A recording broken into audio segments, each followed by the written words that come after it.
In between traveling the world and broadcasting sporting events and college visitations, Larry Meyer stepping into the interviewee chair on my sports media podcast, On to Something. I'm Bryan Fenley, and he is owner of LDM Productions. We're going to have a fun conversation about that. He's also a dad, so we'll get the personal side as well. And no pressure on Larry, no pressure on me. But after hearing this conversation, another reason why you're going to want to subscribe to this channel. Larry, thanks so much for being here. Yeah, good morning. How are you?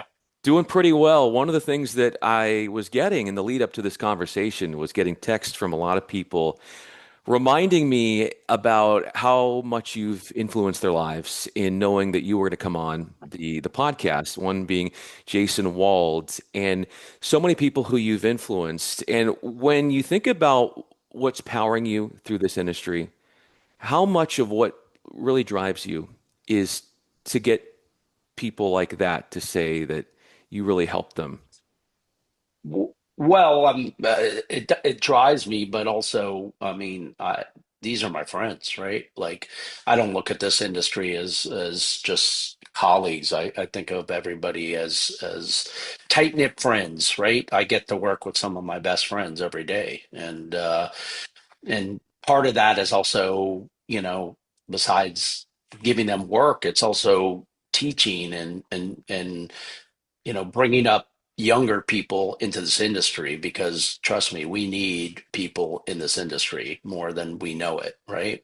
I think that our our freelance base and our crews are definitely aging, and I think the original excitement of TV is kind of coming back with streaming and broadcasts, web streaming and the availability to do more and more for less and less money allows younger people to actually become broadcasters in our business, right? So I think it drives me like helping and helping my friends and working with my friends and helping people grow in the industry. When you bring up a lot of these younger folks, what sort of ideas do they have that you go, we could try this in terms of the reliance on this new confluence of people to add different perspectives as to what broadcasting is going to look like in the future? Yeah, I mean, obviously I've been getting a lot of children of crew starting to work my direction. In fact, I have one camera person, good friend of mine, that I went to college with, Miss Crampton, and I am literally working with three of his stepkids, his son, yeah, I mean, bringing those kids into the industry and teaching them and seeing them grow and learn and coming from a PA to a utility to a camera operator or an RF audio person or even a TD, watching them learn in the industry is incredible. I mean, Vince's son Mayan is, he started with us from the beginning, knew nothing. He went to FSU, actually changed his major to go into broadcasting after working with us on some races, as a utility. And when he has spare time, he comes in early with the TD just to learn so that he could become a TD. And I just watching them learn and grow and really do, it's incredible the thirst for knowledge that these kids have and how easily they adapt to the technology, right? Like learning the switchers and things like that. It comes so much more natural for them in the EVS and all of those things than someone that's been in the industry 20 years because they're already dealing with that sort of technology. And much to answer your question, um, Instagram and streaming and watching them how they shoot is just different than what I'm used to seeing, right? So they're so quick with Instagram and posting and showing video and getting, like we're always trying to promote I package Moto America series, and we're open to getting any content out into the world. And I'll see some of the videos that they take in the pits, or when they're at their camera position that they post, and they're getting thousands of hits on, and I'm like, wow, this is great. I mean, it's free advertising, but it's also amazing how easily they adapt the technology to serve, right? So, With the ever-changing landscape, obviously, it's so important to be adaptable, and this new generation helping with that. And with all of your experiences in this industry, mhm. you find yourself still just loving to learn more and what that looks like and that passion and how it plays out and how you've done all these things, but underneath all of that is still this insatiable force to want to learn. Yeah, I mean, there's so much more to learn. I've been doing this for 35 years, which is scary to think about. But because of the technology is always changing, you kind of have to keep up with it, right?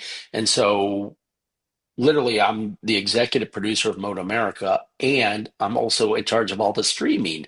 So sitting in front of my position in the truck, I have streaming encoders and a live view encoder, and all these different things, and I'm constantly learning, how the technology, and we just switch everything from RTMP to SRT feed, streaming to make a more stable thing. And I had to literally learn all of it. I had to relearn the encoders. I had to, figure out how to set it up on a live view encoder. I mean, I love learning, and I love the technology. I'm a gearhead from the beginning, and just digging in and trying to understand how to make things better, through the technology, and you know, uh, providing clips for Instagram. And you said the landscape, and I'm like, oh, I got to go like this, not like this, right? Like, Yes. right? And it used to annoy the hell out of me like, I would always hold my iPhone and shoot in landscape, and I'm like, everybody else is like straight up and down, and I'm like, oh, this is driving me crazy. But like you said, you got to learn the technology, you got to learn what works, and the different ways of doing things, right? So, It boggles my mind that not every social media platform utilizes the same dimensions of how you're going to want to shoot. Like right. TikTok is one thing, and X is one thing, and then Instagram is a combination of both, or closer to one than the other. I just wish there was this uniform way of doing things. And on the topic of learning, what did you learn when you were just getting started in the business? When ESPN came to town and you were there to cover a golf event that very first time. Oh, wow. Over under. Got to learn over under a cable. No, it's done so differently now than it was before. I mean, we would run like 60, 70,000 feet of triacs around a golf course, right? With repeaters and things. I remember, even when I was working as a utility with NEP and George Wenzel, and working for Deb Honkus, and when we were doing the Hawaii Golf and pulling the cable, and you're running thousands and thousands of feet of this giant heavy triax cable, and you're like, oh my God. We used to create this thing called a chrome cow. I don't know if you've ever heard that before. Not. Literally, the major triax goes to one place in a tent, and then you fan out all the triax cable, and people are making it look like, it looks like an udder, all the triax connectors. And basically you're patching, okay, camera one's going to, 18th hole, patch it here, patch it, and somebody would sit in this tent and throw patches, versus now everything, you're running tactical fiber everywhere, and you don't have to worry so much about making those connections, because it's so much easier and lighter to run the cable. But in the same tone, you still, it comes down to making the right connections, right? The biggest problem when you're running fiber is somebody didn't barrel this connection, or there's a bad barrel or something. So even though the technology changes, it still comes down to basics, right? It still comes down to being meticulous about making the right connection or making the right patch. Half the problems are human error or a faulty tiny little widget that you're, a barrel or whatever. So um, I think things have changed dramatically. It's easier to do. The equipment's some of the equipment's way less expensive. So, for instance, you could do a small Remy style broadcast in a truck that doesn't have a switcher, has a small audio board, carries some cameras. I mean, this truck is a tenth of the price of a full giant Expando mobile unit, right? But it just makes things easier and lighter and less expensive to do certain things. And at the same time, you still have the proliferation of the giant mobile unit that still does everything and you still need them, right? So there's a lot of, you know, new technology that's lighter, easier, and less expensive. But at the same time, you still have to, certain fundamentals still travel throughout the industry, if There, that yeah, kind of makes well, sense for you. absolutely well said. And there's the connections that you're making in terms of making the cables in the right places, and then there's making the connections as far as interpersonally that also are super important in the liftoff of your career. And when you go back to those initial experiences on the golf course, when you were working utility, the people that saw something in you at that early age, how imperative, how thankful are you for them in the role they played in what you are today and what you've become?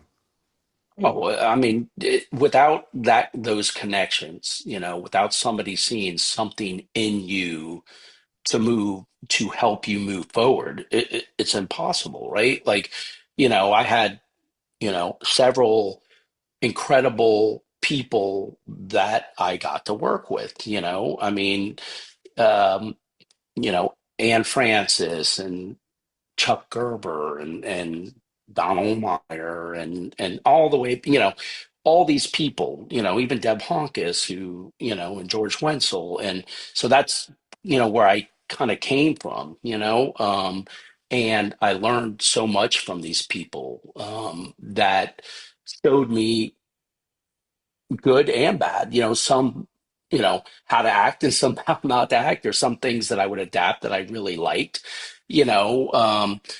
Whether it was Larry Christensen, who was just great with, where he was just a good person with people, and he would come out and play hacky sack with the young ones, and do different, just.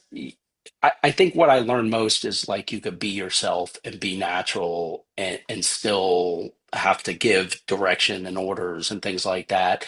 But also, without having that mentor relationship to help people move forward, it's a very difficult proposition. And so, obviously, in adapting that idea, I always try and help somebody move forward, whether it's a utility or a PA or a runner, or try and find the raw diamond in the group that you can help grow and shape and push in a direction that they want to go in.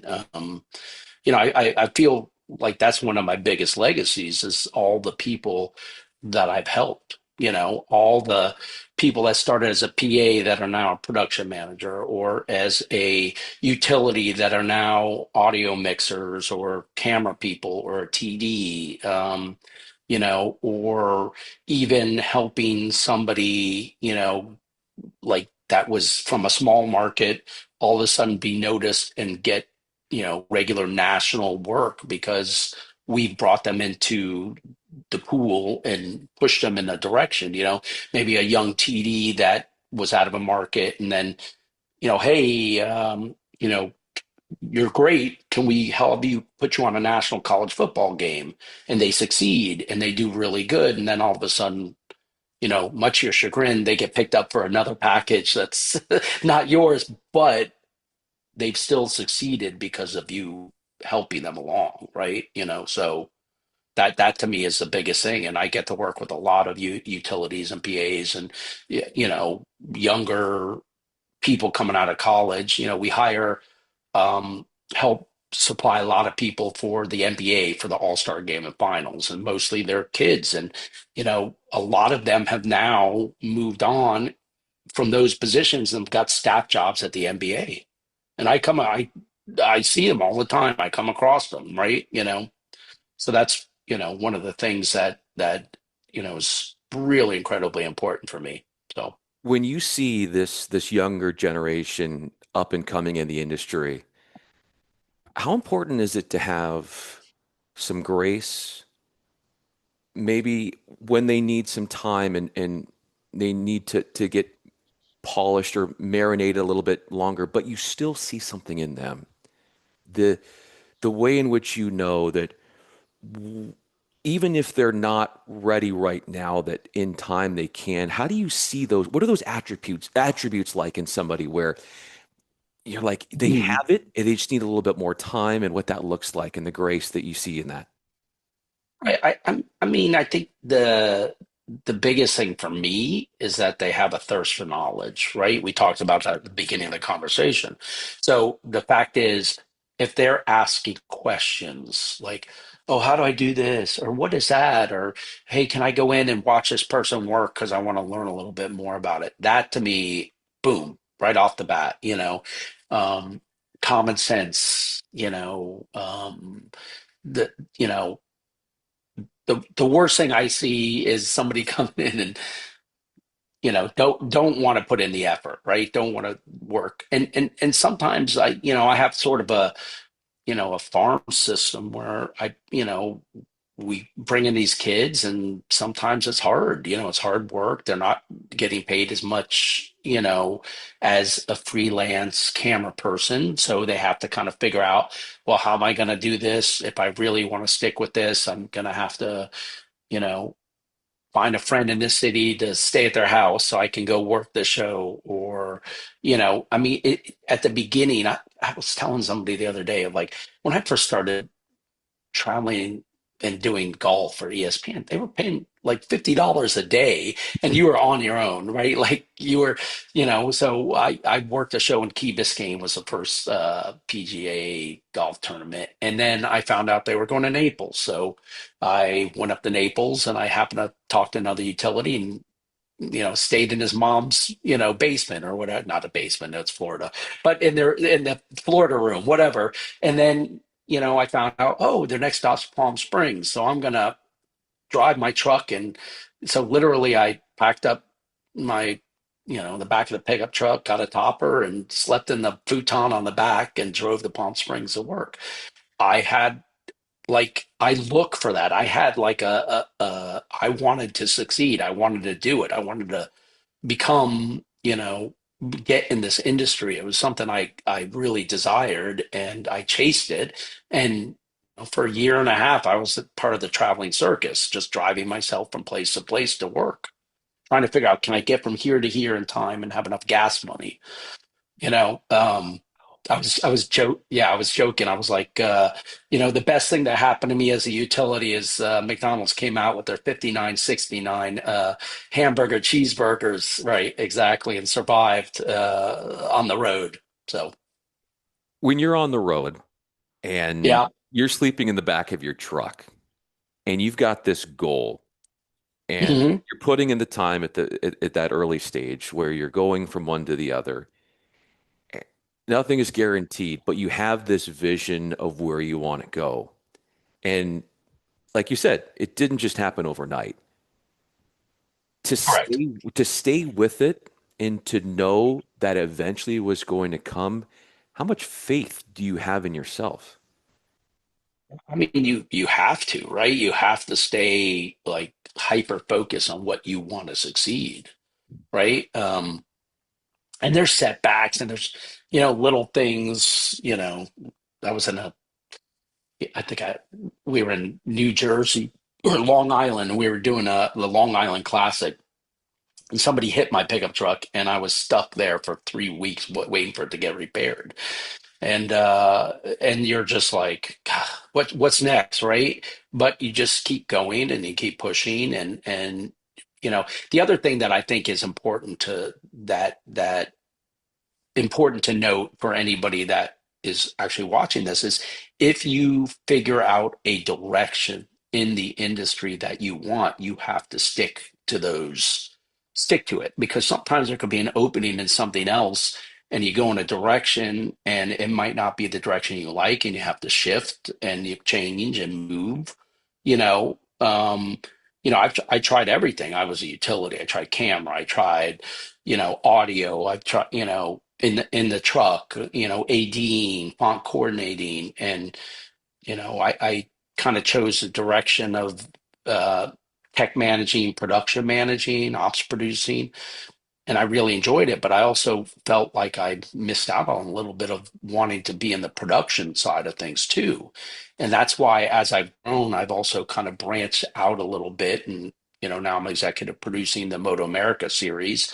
Sometimes I'll go out and direct like an iMag beat or something like that. I mean, I still have a thirst for doing other things, right? I'm not ever satisfied with just where I'm at, good or bad. I have to keep pushing to do other things because I want to keep learning and experiencing things. You never get over that. And when you get over that, you should think about retiring, because you want to keep right. You always want to keep growing and learning, and working with talent, or writing scripts, or putting together a format for production. I mean, I do not ever want to be done with that, right? Like, if it gets old and rote and not interesting, I'm I'm out. Like, I got to keep pushing, right? And so I get involved in many different things and many different areas, but I love all of it, right? This is an industry I love, and I think you'll find from other people they could probably go do other things and make other better money, but they love this business and they love this industry and the people, right? There's a lot of strange people. This is a unique group of individuals all together in one business. There is nobody alike, right? So, and I kind of compare it to like the Freaks and Geeks sitcom TV show that was running for one season. You just get a lot of misfit toys all put together into this industry, and that's one of the things I love about it. I was wondering why they hadn't done more behind the scenes They reality should TV. do it. They should do it. Like there's an excuse for everything to do a reality TV show, and a lot of them they're just Perfect. repurposing stuff. I think we have a concept here that might go someplace, Right. especially considering the different personalities. And when you think about your personality and Right. and the moving from one step up the ladder in terms of career, there's an interesting dichotomy that I wanted to explore with you because there's that which we can control, and that is the work that you're doing. And then because it is a communal business where there's other people that you're working with and other people who have, Right.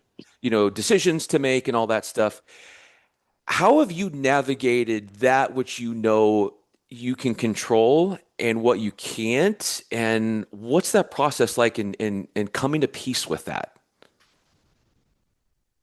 Right. So that's an interesting one, because that's always a tough one, because you always have these ideas of the direction you want to go. Right. I said hyper focused, hyper pushing in one direction. Um, and you do have setbacks, and you do have things that cause changes or push you in a different direction. And so you kind of have to roll with it. I mean, it's funny because, and there's a bunch of different ways to look, like things that I use as to look at this. Like, I, as a packager, I put in bids and answer RFPs all the time.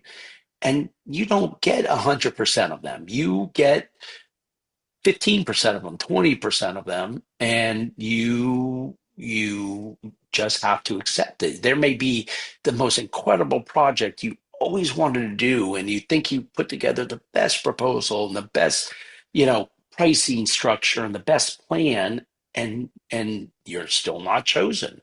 And you have to understand, well, maybe I'll get another chance at that in 3 years, or maybe it was meant to be, or maybe there's another direction to push in, right? Um, I had when I was coordinating operations producer at ESPN Regional, and I was supposed to do, I also still had worked with ESPN International and doing a bunch of things. And I remember I was supposed to go to Wimbledon, and I was doing a bunch of the majors, and probably like 3 weeks before, I was told by higher up that I couldn't go because they wanted to keep me around for something else in the office. And I was like devastated. I was totally devastated. And then it it took quite a while for me to put the whole thing in perspective and understand that they were keeping me back to make sure something else, another project, didn't go awry. It was actually a bad compliment, but it was a compliment because they needed me back to stay in the office to make sure something else didn't go wrong versus send me away for 3 weeks to a really great job. So, I mean, there's a lot of, you have to look at both perspectives. And as a manager, sometimes I have to tell people, no, you can't do this. You can't run this camera. You're going to run this camera, even though you want to do this camera because it's a higher glory position, but I need you to cover this camera because I need you to help pick up from the camera following you on the track.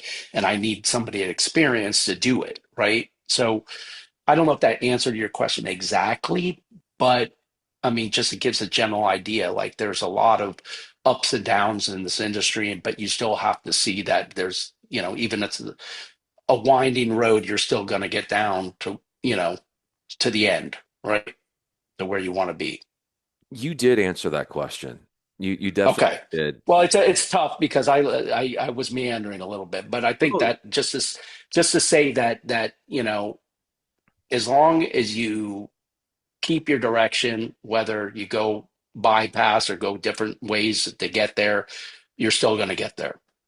I'm listening to you talk, and I know this just from my experiences of just being really hard on myself. And it's on just for me personally.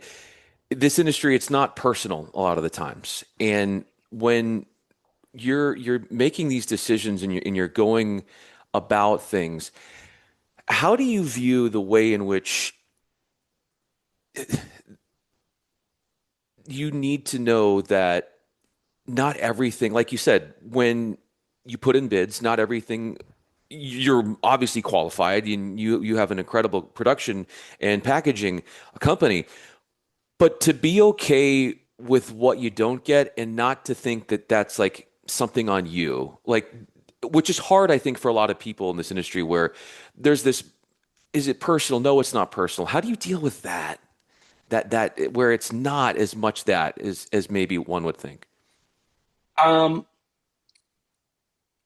it's a tough one. I mean, sometimes it is personal, right? Sometimes it is you. Sometimes you're just not the right fit. Sometimes you're wearing, the t-shirt instead of the collar shirt. Sometimes you just don't fit, you're not the right peg for the hole, I guess would be the best way to say it. But you just have to stay satisfied in yourself, right? Like, you still, Brian, you're still the interviewer, you're still working on golf, you're still doing this. You have to still stay resolved, right? Have resolve in yourself. Like, how does anybody deal with rejection in life? How does anybody deal with, failures in life? Those that can recover and stay positive and keep moving are those that recover quickly or move on or get the next job or get the better job. I mean, I'm the eternal optimist, maybe to my benefit and to my fault, right? Like, some people, how many times can you hit your head up against a brick wall thinking that the wall's going to break down eventually, and maybe it does, and maybe it does. I don't know. So I think that the idea is I always preach the power of positivity, and it's always, yeah, right, whatever, stay positive. This happened, but I truly believe that, and I've helped several friends through things that they felt, was insurmountable, and they still have come through and are doing better than they ever have. And, I think that part of that is knowing, staying positive. And I still, despite everything to the contrary, I still believe that people at heart are good, right? Like people are want to help more than they want to harm.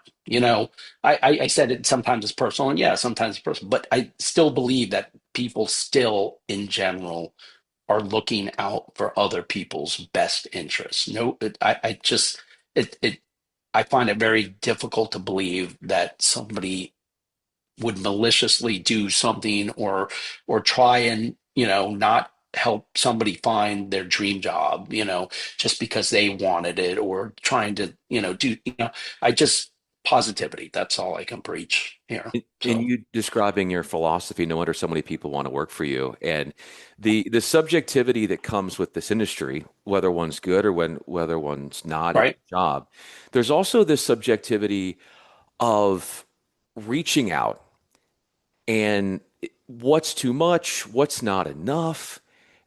When you are in your position, and even when you have to reach out or when others reach out to you, what for you is that sweet spot? So by reaching out, you're saying asking for help, or you're Asking saying for asking. help or wanting, if somebody comes to you and wants to work for you, or if you want to put in a bid and reaching out that way, what do you find is the rate in which there's going to be an engagement in a relationship that will be forged over time, and how an initial contact can be made in person, email, over the phone, that's a good approach that would make you more willing to want to work with somebody or work with another company or things like that. Right. Well, I mean, I'm a phone guy. Maybe that's old school, but I like picking up the phone, talking to somebody.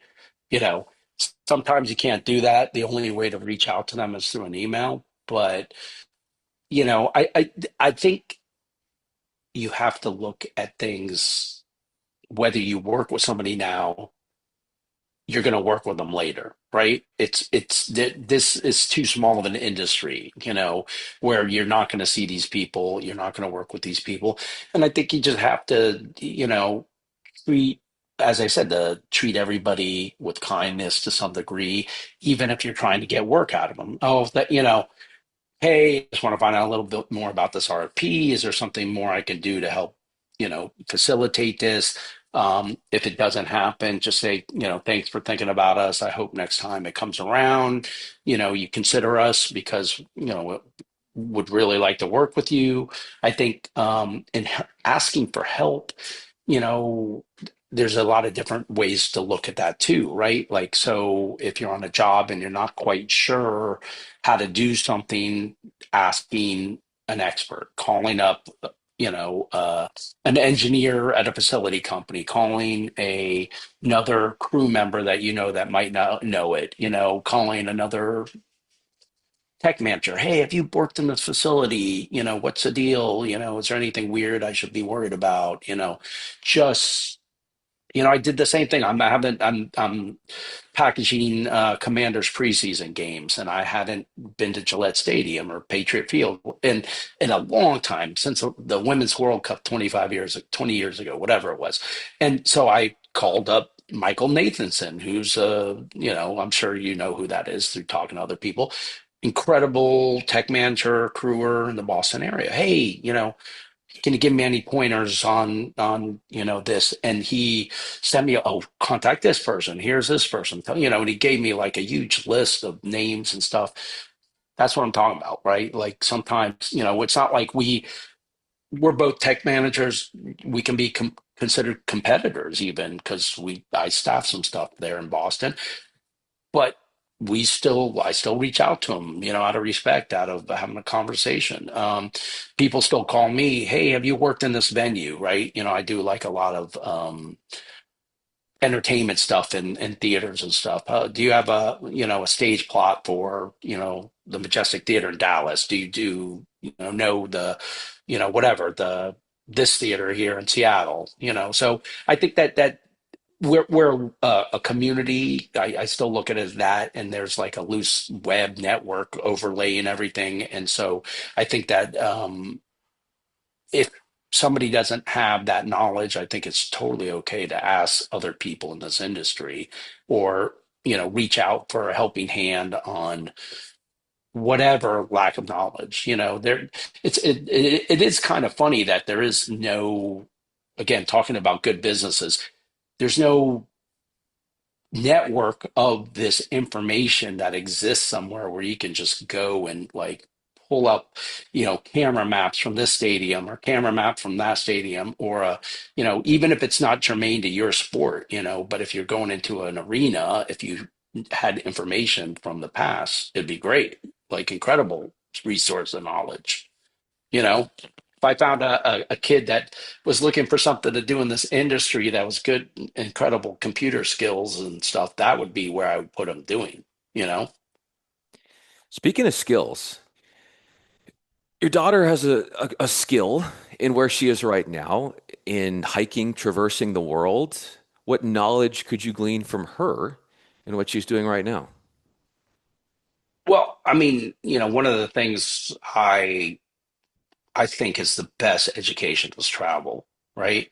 So when I was a kid, my mom owned a couple travel agencies, and we traveled constantly as kids, everywhere around the world, and it was just a learning experience. And so yeah, we anytime we have to get my daughter on a trip or going something interesting or incredible, and so she's on a service slash fun trip to Nepal right now. So she is they're getting ready to hike to Everest Base Camp for 4 days, a bunch of 16 and 17 and 18-year olds, and 12 of them. And but like she sent me a picture. Hey, I just finished.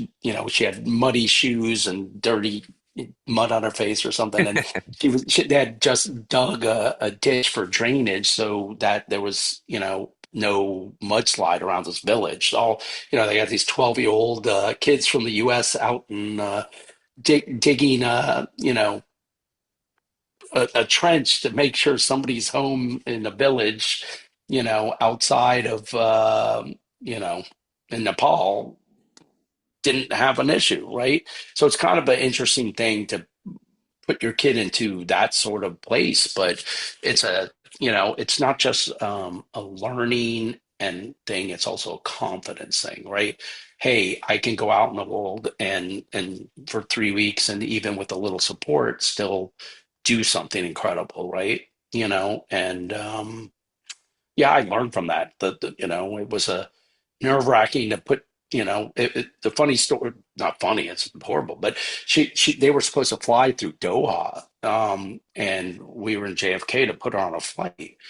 On Monday, the bombs from Iran were going over Doha, so they had to reroute on Tuesday and fly to Hong Kong. So we flew to New York to put her on a plane to have her fly right back over Seattle through Hong Kong, to go, you know, to Nepal. And the fact that she still got on that flight after all of that, and being away from home for that long and being out into a world that is not necessarily a safe place these days is a really courageous thing. And so I learned from that constantly, watching, I mean, that really what kids today have to deal with versus, I mean, there was always adversity, right? As we were growing up, there was always something, but you're dealing with like social media, and which can be a traumatic thing for a teenager, and what's going on in the world right now. And it just,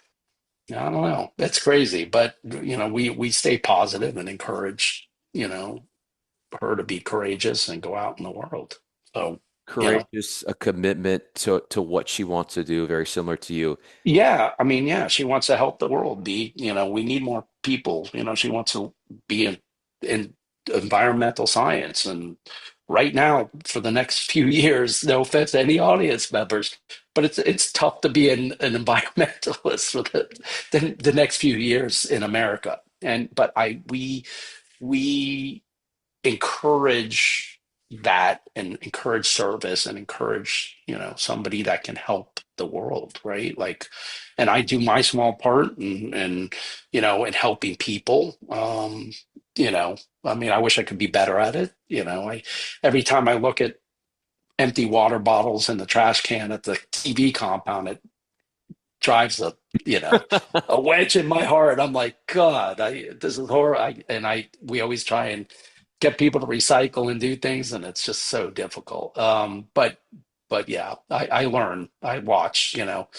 There's more ways to recycle things that I never thought you could recycle these days. That I would love to get some of these things going in the TV world because we need it. So. I came into this conversation, I'm like, I got to learn something about Larry that not a lot of people know of. I guess some people would know this, but I want to find something unique. And I think I Jeez. learned, do not, if you're going to trigger Larry, it's don't show him an empty water bottle.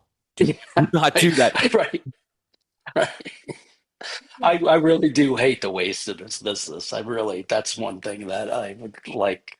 And, I've tried so many times with the recycling and the cardboard water bottles and stuff. It's crazy, but I just got to keep trying. Yes, indeed. I want to throw one more question for you in closing. Sure, sure, of course. There's the similarities between you and your daughter, and that you were talking about how, travel was instilled early on in your life from, from that perspective. And then also, obviously, your daughter is wanting to see the world and make her presence felt. Where do you feel like things were different in between? There's the similarities of what your childhood was like with hers, and then where do you think things are divergent in what you went through as a kid and what she went through as a kid? Ooh, that's a tough one. I think in some regards it was easier, um, before social media for a lot of things. I mean, easier and harder at the same time, right? I remember we used to have to like confirm things and send faxes, right?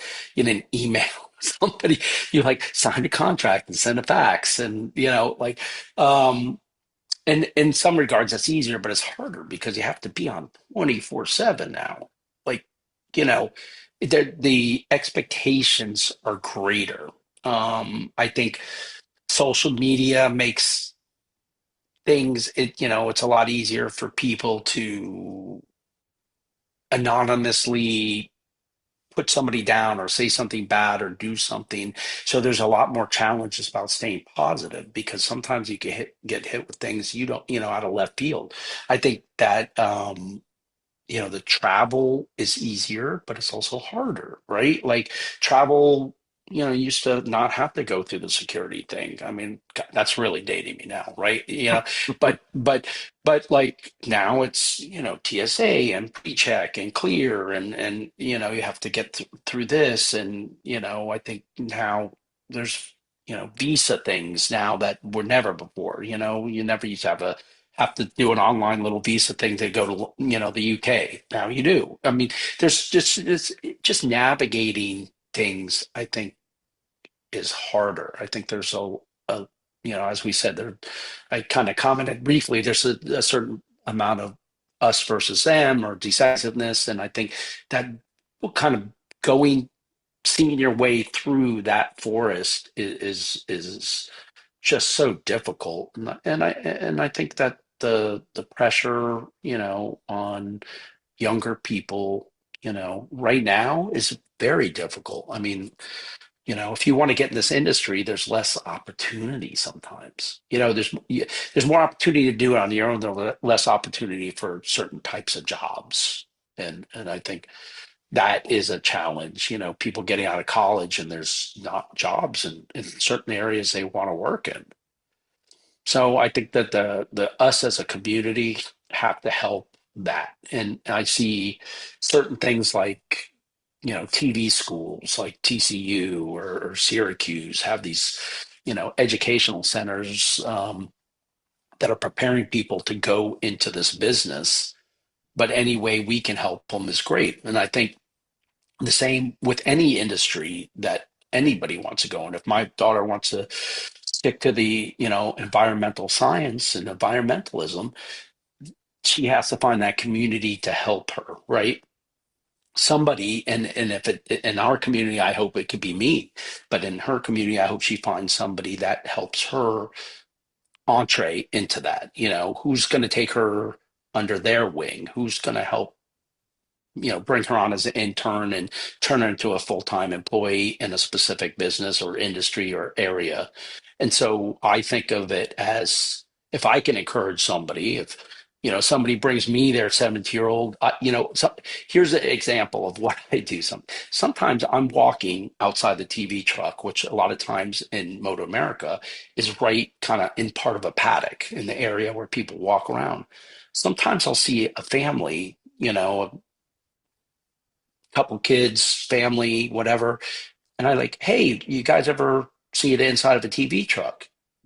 You want to check it out? And I bring the entire family in and I show them and I spend, 10 minutes. Oh, these are the cameras and this is replay. And I walk them in the EVS room. Here's audio, and I literally can see like in their eyes, like, oh my God, I've never, seen anything like this. It's crazy, incredible. And they all of a sudden they're like, oh, I'm kind of interested in this.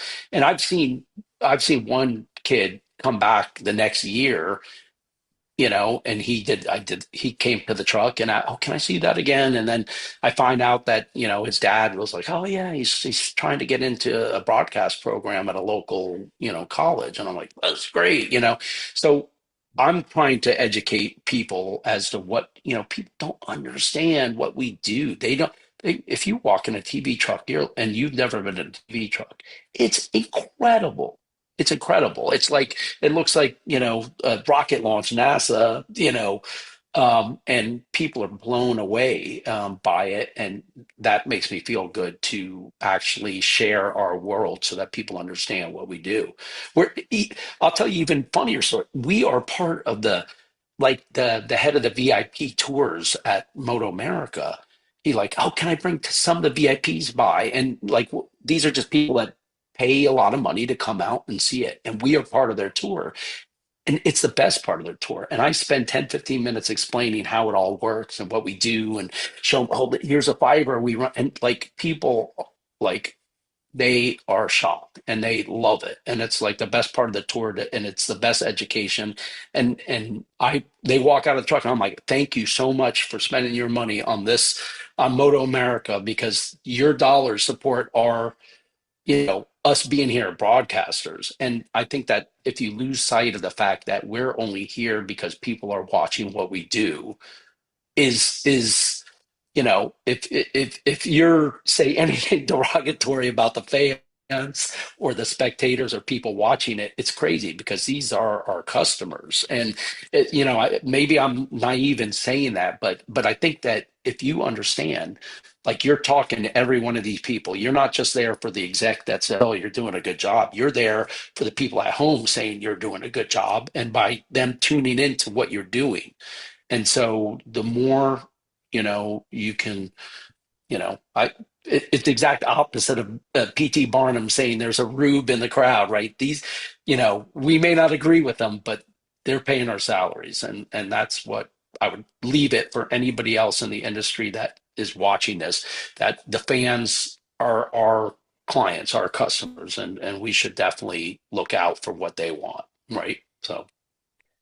I'm picking up on this charisma. This is the most charismatic you've been. And what is telling is that it's so apropos that we finished this conversation talking about wanting to give back and wanting to help. And it was the very first question that I asked as well, as far as, the text that I would be getting from colleagues that were explaining to me, knowing that you were going to come on with me, that they are so indebted to you and have such gratitude for you in you helping them get to where they are in this career. And so it just makes so much sense to finish on that note. Larry Meyer, LDM Worldwide Productions. Thank you Yeah. so much for Oh, this. This was great. Go for it. I, I do have to interrupt you for one thing. You said I wasn't charismatic at the beginning. I'm joking. I'm joking. Well, you know what? You know what you really Well, did. you were kind of boring at the beginning of this interview. No, no. This is what it is. This is what it is. And I love that we're talking about this. I'm joking. I'm joking. No, no, no. But still, I get. This is where I take my compliment from this conversation. Right, right, right, As we're talking longer, I can see that you're getting more comfortable with me, and you're opening yourself up more, and right. you're letting your emotions shine more, which you don't even have to say anything, but just by your actions, I can be like, Of okay, course. we're really starting to vibe here. Like the depth. I'm not saying you didn't have depth before in your answers, but the I'm depth. just joking about Yeah, the no, no, yeah. no, but it's fun. It's fun to talk about just because Yeah, right, it right. was cool to see it. I really enjoyed the conversation. Larry Meyer, owner LDM Worldwide Productions. Larry, thanks so much for being so gracious with your time. No, thank you so much. It was a lot of fun, and I hope somebody gets something out of this.